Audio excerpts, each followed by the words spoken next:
बिस्मिल्लाहिर्रहमानिर्रहीम। नमाज जमात के मुतल्लिक़ गुफ्तगू जारी थी। मिनहाज सालिहीन की पहली जिल्द मसला नंबर 829 में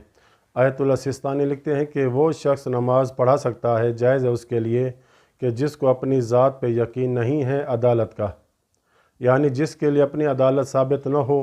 लेकिन जो मामूमीन हैं, मुक्तदी हज़रात हैं, वो ये एतक़ाद रखते हैं कि ये साहिब आदिल हैं, यानी मामूमीन को उस शख्स की अदालत का यकीन है, इत्मीनान रखते हैं, तो वो शख्स इन लोगों को नमाज़ पढ़ा सकता है, जायज़ है उसके लिए नमाज़ पढ़ाना। बल्कि आयतुल्लाह सिस्तानी फरमाते हैं कि इस नमाज पर जमात के असरात भी मुरतब करना जायज़ है अहकाम के हवाले से। अब यहाँ पर यह सवाल भी आता है कि उस इमाम जमात की इक्तदा करने का क्या हुक्म है जो तशहुद में शहादत सालसा पढ़े। जवाब में आयतुल्लाह सिस्तानी फरमाते हैं, एहतियात वाजिब की बिना पर उसकी इक्तदा करना जायज़ नहीं है। यह मसला किताब फ़िक़्ह अहले बैत अलैहिमुस्सलाम जिल्द नंबर 1 सफ़ा नंबर 615 सवाल नंबर 1606 में मौजूद है। तो दूसरा सवाल यह है कि अगर इमाम जमात किसी उज़्र की वजह से नजस बदन या नजस लिबास या तयम्मुम के साथ नमाज़ पढ़े या वुज़ू जबीरा के साथ नमाज़ पढ़े तो क्या इसकी इक्तदा में नमाज़ पढ़ी जा सकती है। तो जवाब किताब फ़िक़्ह अहले बैत अलैहिमुस्सलाम में आयतुल्लाह सिस्तानी फरमाते हैं कि इसकी इक्तदा की, अलबत्ता इमाम और मामूम का इस उज़्र के बारे में इज्तिहादी या तक़लीदी नज़रिया अलग हो,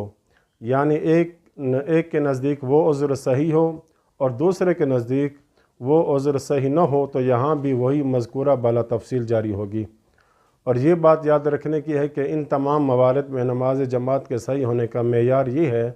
कि मामूम की निगाह में ख़ुद इमाम की नमाज इसके अपने हक़ में सही हो,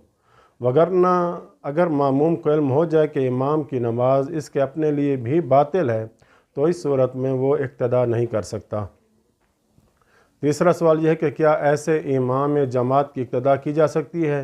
जो अपना बोलो बराज रोकने से आजिज़ हो। जवाब किताब फ़िक़्ह अहले बैत अलैहिमुस्सलाम में आयतुल्लाह सिस्तानी फरमाते हैं कि अगर इमाम ऐसी बीमारी में मुब्तला हो कि पेशाब और पखाना खारिज होने से रोक न सकता हो तो इसकी इक्तदा की जा सकती है। इसी तरह गैर मुस्तहाज़ा औरत ऐसी मुस्तहाज़ा औरत की इक्तदा कर सकती है जो इस्तिहाज़ा के अमाल पर अमल कर रही हो, लेकिन जो शख्स जज़ाम या बर्स का मरीज़ हो उसके लिए बेहतर है कि वो इमाम जमात न बने। और आखिरी बात यह कि अगर नमाज के बाद पता चले इमाम में इमामत की शराइत नहीं थी तो अगर मामूम इस बात का यकीन रखते हुए इक्तदा करे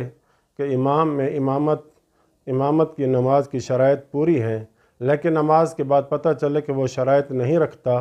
जैसा कि वो आदिल या शिया नहीं था या काफिर था या किसी वजह से इसकी नमाज बातिल थी,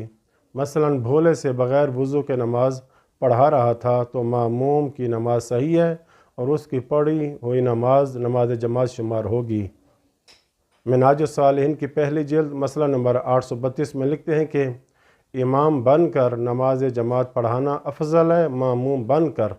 यानी इमाम की नमाज मामूम की नमाज से अफजल है। व सल्लल्लाहु अला मुहम्मदिन व अली बैतिही त्वाहिरीन।